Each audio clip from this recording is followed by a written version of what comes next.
Face à la polémique, le Premier ministre en personne a décidé de monter au front. Et pour défendre son gouvernement, Manuel Valls dénonce des manœuvres purement politiciennes.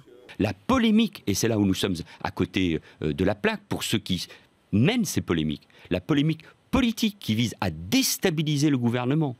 C'est une polémique politique. C'est une polémique purement politique. Il faut laisser la justice aller jusqu'au bout. Il faut que la justice puisse travailler dans la sérénité. Un gouvernement qui fait bloc derrière Bernard Cazeneuve. Il y a une enquête qui est en cours sous l'autorité judiciaire. Ça a été rappelé par le ministre de l'Intérieur, le garde des Sceaux, le Premier ministre ce matin. Et il y a en tout cas un de mes collègues au gouvernement, Bernard Cazeneuve, avec lequel je suis très fier de travailler.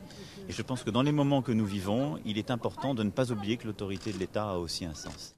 Accusé d'entretenir la polémique, Christian Estrosi a aussitôt répliqué. Lorsque nous voyons Manuel Valls et le ministre de l'Intérieur et leur préfet qui, dès la nuit du 14 au 15, disent qu'il y avait 64 policiers nationaux.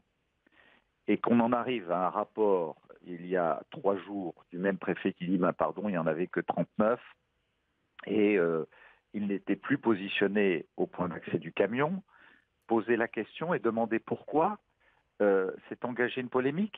De son côté, Sandra Bertin, la policière municipale responsable du centre de supervision de Nice, maintient ces accusations. La parole de la fonctionnaire face à celle d'un ministre d'État, une affaire qui sème le trouble et ternit l'image du gouvernement.